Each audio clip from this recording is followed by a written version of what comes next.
wabarakatuh. Halo anak-anak semuanya, selamat pagi. Ketemu lagi dengan Usdanang pada tema 3 peduli terhadap makhluk hidup, subtema 1 hewan dan tumbuhan di lingkungan rumahku, muatan ilmu pengetahuan sosial kelas 4. Sebelum pelajaran dimulai, terlebih dahulu siapkan buku tulis dan ballpointnya. Kalau nanti seandainya ada yang tidak paham tentang materi ini, bisa dicatat dulu dan kemudian bisa ditanyakan kepada Usdanang. Bagaimana setelah PTS? Hasilnya nilainya bagus apa tidak? Sebentar lagi kalian akan menerima hasilnya. Tunggu dulu ya. Tapi kita harus melanjutkan di tema 3 terlebih dahulu. Di sini Usdanang akan menerangkan tentang kenampakan alam atau bentang alam dan manfaatnya. Kenampakan alam atau bentang alam adalah bentuk muka bumi yang terjadi secara alamiah. Kenampakan alam dibagi menjadi dua, yaitu kenampakan daratan dan kenampakan perairan. Mari kita simak kenampakan alam yang ada di Indonesia. Yang pertama yaitu pantai. Pantai adalah wilayah perbatasan antara daratan dan laut. Ada dua pantai di sini, yaitu yang pertama Pantai Lande dan Pantai Curam. Pantai Lande contohnya Pantai Ancol, terdapat di Jakarta. Sedangkan Pantai Curam contohnya Pantai Mengganti di Jawa Tengah. Daerah pantai umumnya landai dan berpasir. Ciri-ciri pantai apa? Ayo. Ciri-ciri pantai yang pertama, tanah berpasir sehingga mudah menyerap air. Yang kedua, terdapat tumbuhan yang memiliki akar napas atau akar gantung.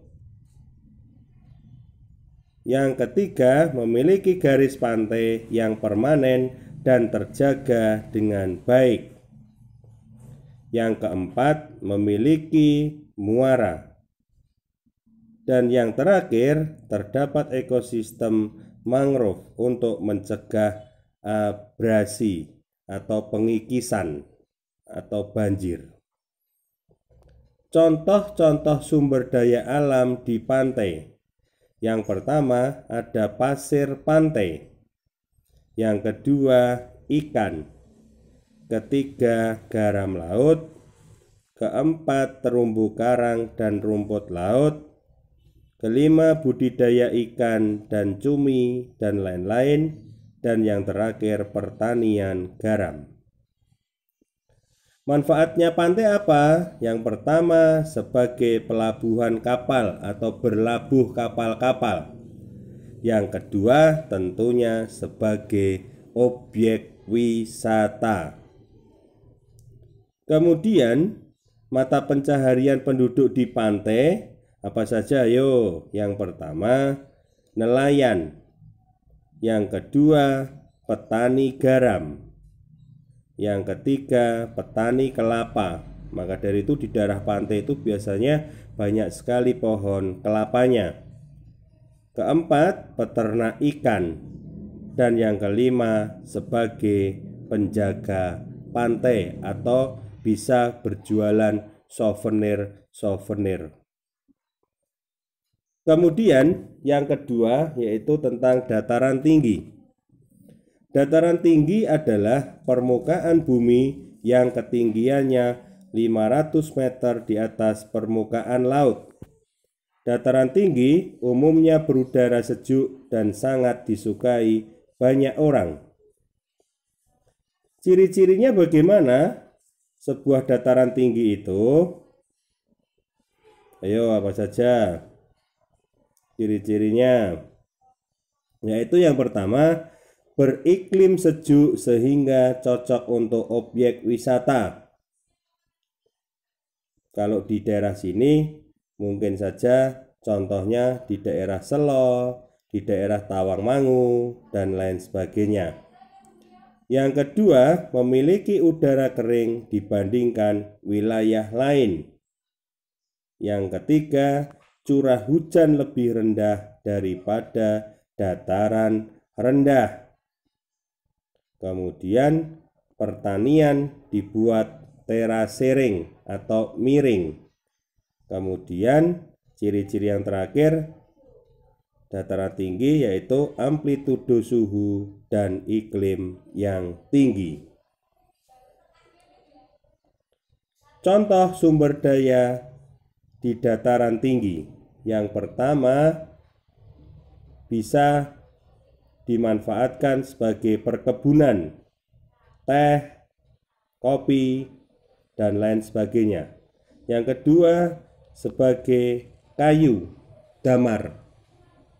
Yang ketiga, buah-buahan seperti stroberi, sayuran, kol, dan lain sebagainya.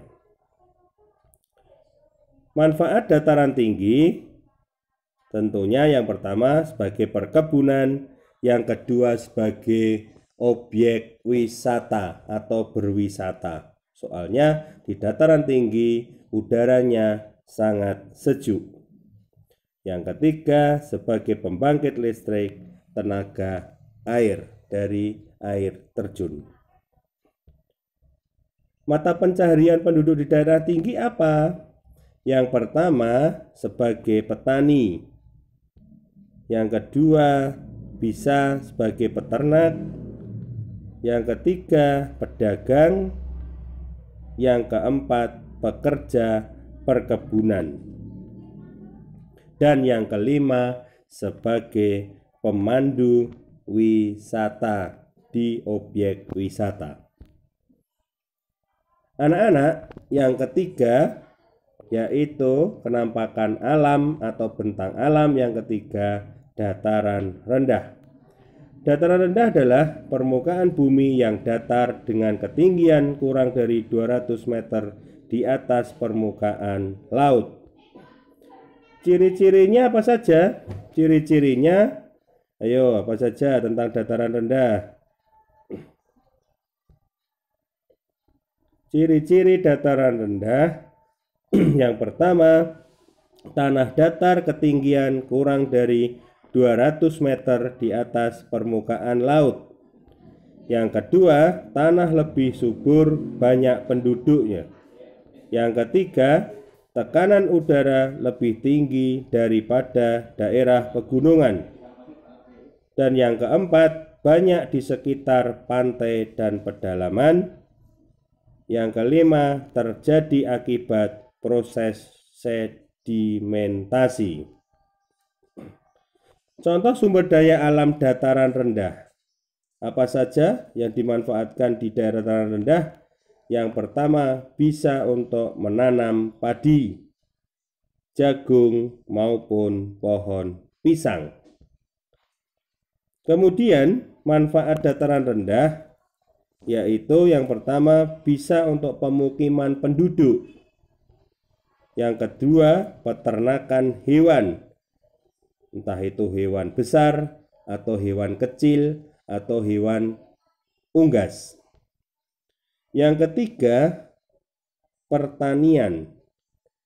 Dan yang keempat, perkebunan dan perindustrian. Mata pencaharian penduduk dataran rendah apa saja? Satu, buruh atau pekerja kasar. Yang kedua, sebagai petani.